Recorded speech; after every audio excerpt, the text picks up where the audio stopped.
राधे राधे। सनातन धर्मको बारेमा जान्नको निम्ति हामीले एउटा प्रश्न लिएका छौँ।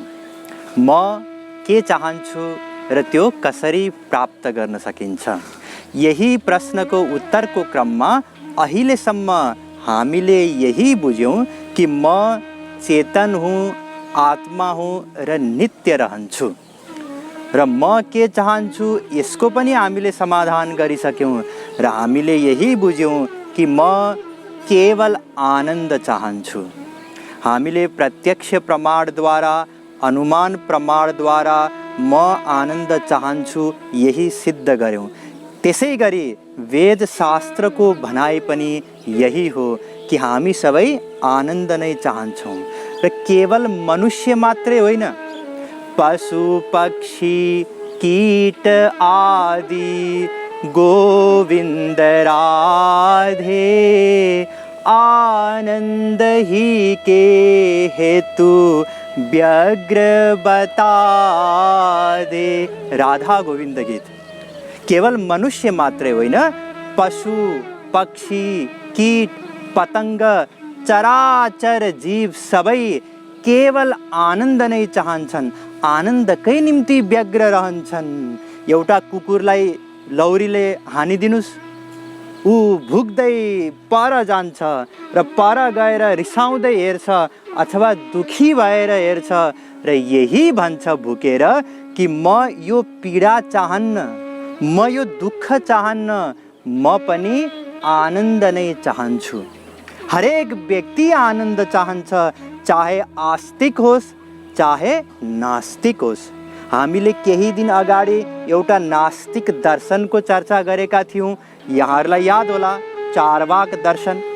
त्यसमा पनि यही बताइएको छ कि हामी सबै आनन्द नै चाहन्छौँ। यावत जीवेत सुखम जीवेत, ऋणम कृत्वा घृतम पिबेत। चारवाक दर्शनको 45वां सूत्र। अर्थात् जबसम्म बाँच्छौ सुखसँग बाँच, ऋण गरेर भए पनि घिउ किन, घिउ पिउ, घिउ खाऊ। अर्थात् कुनै पनि तरिकाले सुखसँग नै बाँच। त्यसको निम्ति चाहे केवल आफ्नो स्वार्थको नै परवाह गर, अरू व्यक्ति रोउन् कि हाँसुन् कि त्यसको केही मतलब छैन। अरूलाई सताएर भए पनि, दुःख दिएर भए पनि आफू चाहिँ सुखले बाँच, यही चारवाक सिद्धान्त हो। त्यसपछि आए इंग्ल्यान्डका फिलोसोफर हॉब्स र फ्रान्सका फिलोसोफर हेल्वेसियस। उनीहरूले भने यो चारवाकको सिद्धान्त ठिक छैन। यदि सबैजनाले केवल आफ्नो स्वार्थको निम्ति मात्रै कार्य गरे, केवल आफ्नो सुखको निम्ति मात्रै सोचे भने संसारमा त क्रान्ति हुन्छ। सुख प्राप्ति धेरै परको विषय हो। संसारमा हाम्रो जीवनको, प्राणीको अस्तित्व रहन पनि कठिन हुन्छ यदि सबैले केवल आफ्नो सुख, आफ्नो स्वार्थको मात्रै परवाह गरे भने। आमा बाबुले बच्चा जन्मना साथ कसले त्यो बच्चाको टेन्सन लियोस्? गुमुत सोर पढाऊ, जीवनको पुरै कमाई लगानी गर उसमा, दुःख के को लागि मोल्नु? यदि केवल आफ्नो स्वार्थको मात्रै मतलब राख्ने हो भने त बच्चाहरूलाई जन्मिने बित्तिकै त्याग दिए भयो। त्यसै गरी सन्तानहरूले पनि आमा बुवालाई किन हेर्नु? आफूले दुःख गर, परिश्रम गर, उनीहरूलाई पाल, बुवा आमालाई। त्यसैले चारवाक सिद्धान्त ठिक छैन। केवल आफ्नो स्वार्थद्वारा मात्रै संसार चल्न सक्दैन। त्यसैले परोपकार पनि गर। आफ्नो स्वार्थ फर्स्ट प्रायोरिटी, नम्बर 1, र परार्थ नम्बर 2। परार्थ पनि चाहिन्छ, केही मात्रामा भए पनि आवश्यक पर्छ। यो उनीहरूको सिद्धान्त हो। त्यसपछि आए बटलर। उनले भने यो सिद्धान्त गलत छ, किनकि परोपकार नै स्वाभाविक धर्म हुनुपर्छ। जङ्गलको एउटा सिंहले पनि आफ्नो बच्चालाई मारेर खाँदैन भने मनुष्यको निम्ति त परोपकार नै, परार्थ नै स्वाभाविक धर्म हुनुपर्छ। अनि बल्ल संसारमा कोही पनि दुखी हुँदैनन् यदि सबैले परार्थलाई, अरूको उपकार गर्नुलाई लक्ष्य माने भने। एक प्रकारले हामी पनि यही सिद्धान्तका अनुयायी हौँ, तर केवल परार्थ सम्भव छैन। हामीले पनि यदि 100 रुपियाँको परार्थको लागि खर्च गऱ्यौँ या 100 रुपियाँको परोपकार गऱ्यौँ भने 200 रुपियाँ कताबाट फाइदा हुन्छ त्यसमा यसलाई विचार गर्छौँ। चाहे जोसुकै होस्, आमा बाबु छोरा छोरी उनीहरूको निम्ति केही गर्दा पनि हाम्रो स्वार्थ कहाँनेरि छ त्यसलाई हेरिराखेका हुन्छौँ। किनकि बिना स्वार्थको कोही पनि व्यक्ति हुँदैन। भन्नको लागि त बटलरले यही भने कि केवल परार्थलाई ध्यानमा देऊ, तर त्यो सम्भव छैन। त्यसपछि आए बेन्थेम र मिल। उनीहरूले भने त्यो पनि गलत छ। फेरि केठीको त बहुमतले जे भन्छन् त्यही मान्दै जाऊ, त्यसैबाट सुख मिल्छ।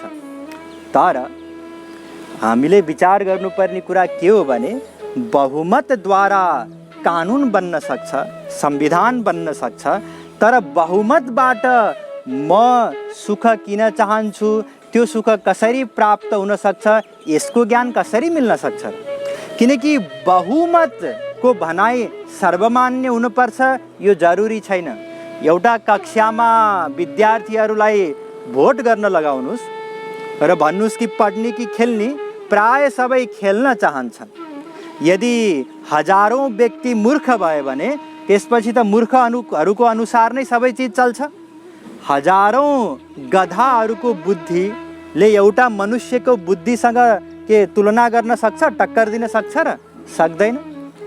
यद्यपि संसारभरि आज यही सिद्धान्त लागू छ, तर यसबाट पनि हाम्रो परम चरम लक्ष्य के हो र त्यो कसरी प्राप्त हुन सक्छ यसको उत्तर आउँदैन।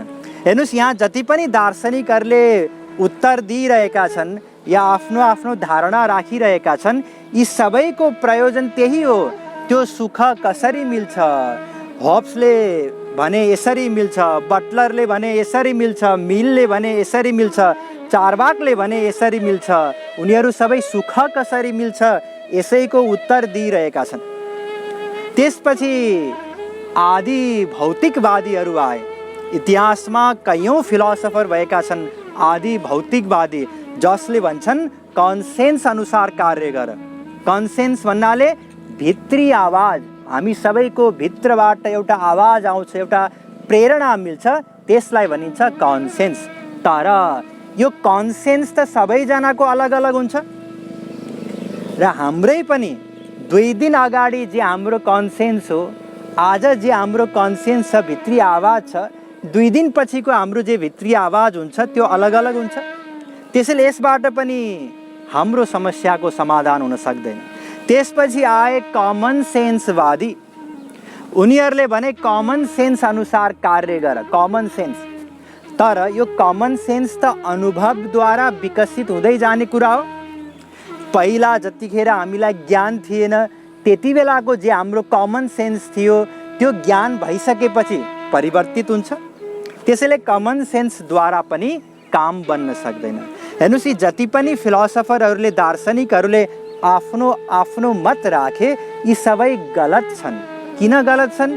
किनकि यी सबै फिलोसोफरहरूको माइक बुद्धिद्वारा बनेका हुन् र यहाँहरू सबैलाई थाहा छ कुनै पनि माइक बुद्धि या माइक व्यक्तिमा 4 प्रकारका दोष हुन्छन्। हामीले अघि चर्चा गरेका थियौँ यस अघिको श्रृङ्खलामा। भ्रम, प्रमाद, विप्रलिप्सा, करणा-पाटव। कुनै वस्तुको वास्तविक ज्ञान नहुनु, यसलाई भ्रम भनिन्छ। प्रमाद भन्नाले मनको असावधानी। हाम्रो मन संसारी विषयमा यति लिप्त छ, यति आसक्त छ कि हामी त्यो परम सत्यको ज्ञान प्राप्त गर्न नै सक्दैनौँ। तेस्रो विप्रलिप्सा, छल्ने उद्देश्य, गलत इन्टेन्सन। त्यसपछि हो करणा-पाटव, इन्द्रिय आदिको दोष। हाम्रो इन्द्रिय आदिको क्षमता सबै सीमित छन्, सङ्कुचित छन्। त्यसैले माइक व्यक्तिद्वारा बनाइएको सिद्धान्त दर्शनद्वारा हामी त्यो परम आनन्द कसरी प्राप्त गर्न सकिन्छ यसको समाधान प्राप्त गर्न सक्दैनौँ। तर हाम्रो संस्कृतिमा वैदिक सिद्धान्त सर्वमान्य छ। किन? किनकि वेद शब्द प्रमाण हो, शब्द प्रमाणहरूको पनि आधार हो, हामीले चर्चा गरिसकेका छौँ।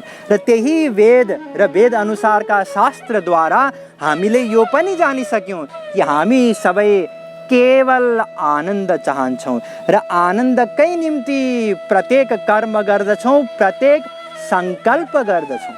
यदि कसैले भनोस् कि गुरुजी म आनन्द बाहेक अरू पनि केही चाहन्छु, धन चाहन्छु, पुत्र या सन्तान चाहन्छु, पद चाहन्छु, यसरी आनन्द बाहेक यदि अरू पनि मेरो कामना छ भनेर कसैले भन्छ भने तुरुन्तै वेदव्यासजी भन्नुहुन्छ सर्वेषामपि भूतानां नृपस्वात्मैव वल्लभः इतरे पत्यवित्ताद्यास तद्वल्लभ तयैव हि।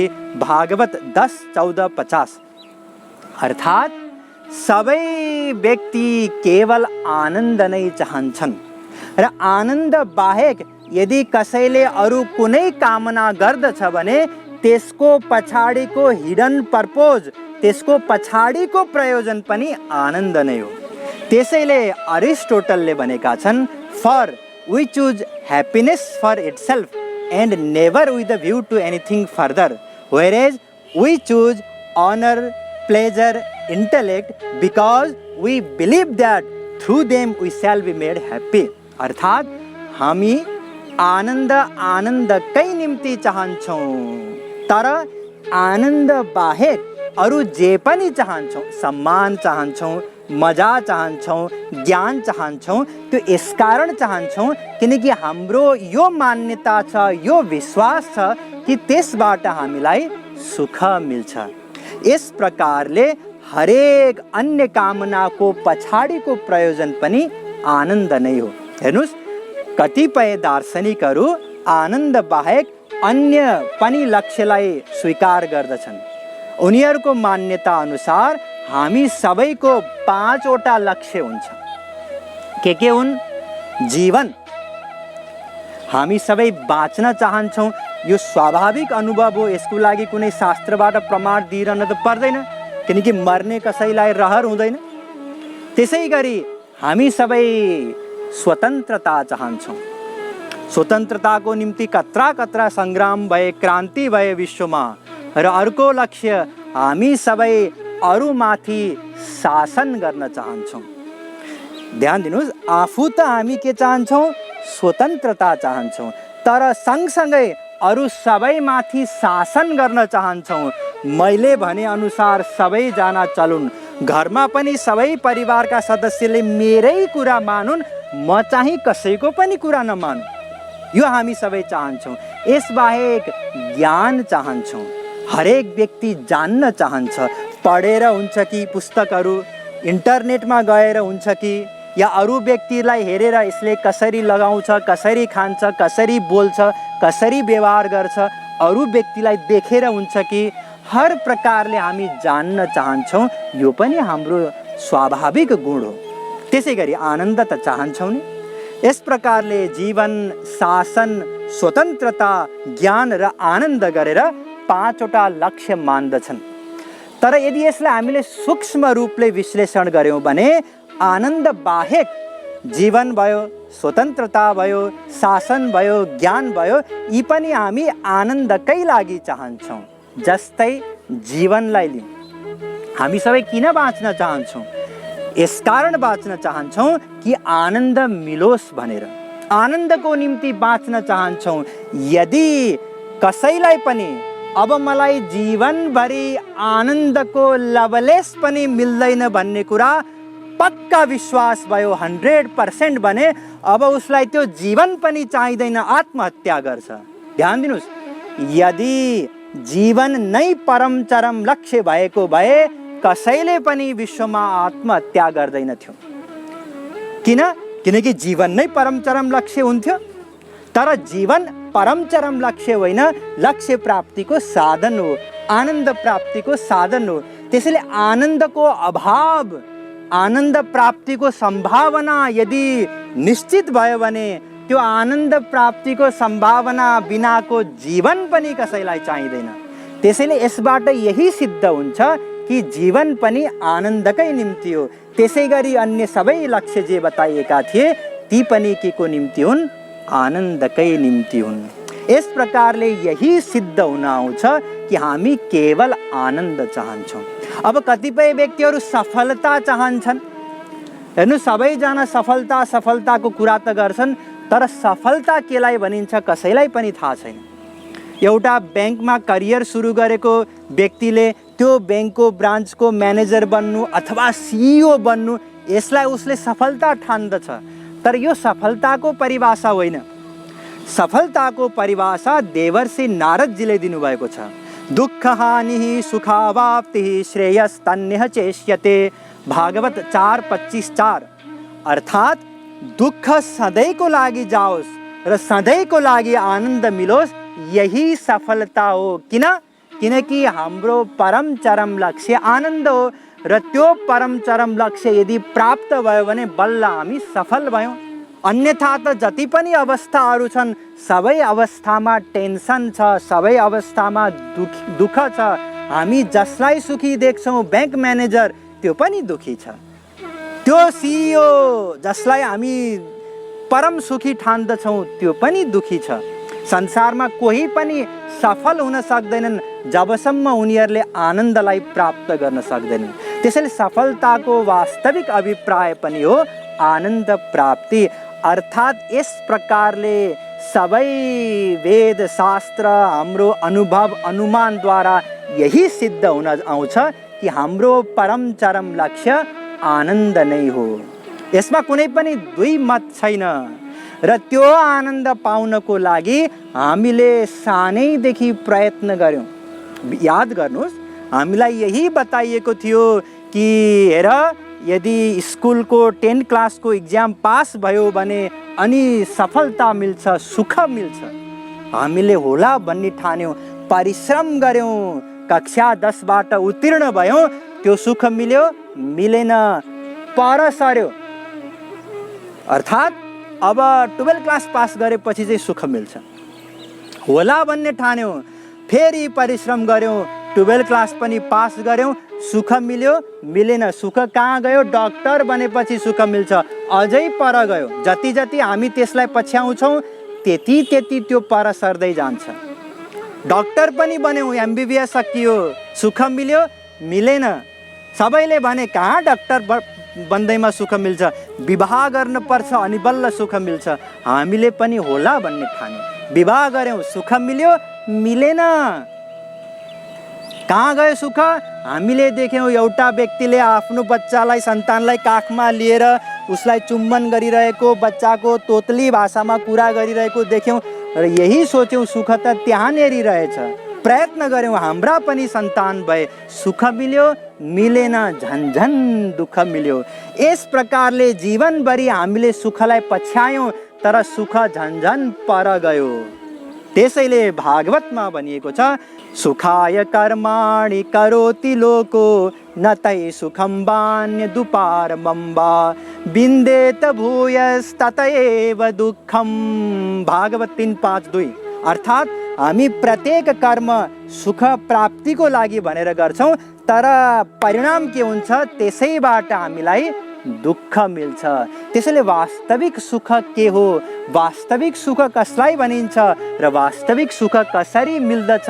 यो ज्ञान नभएको कारणले गर्दा हामीले जीवनभरि प्रयत्न गरेर पनि सुखी बन्न सकेनौँ।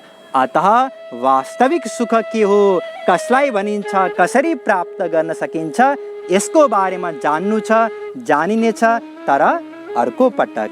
जय श्री राधे।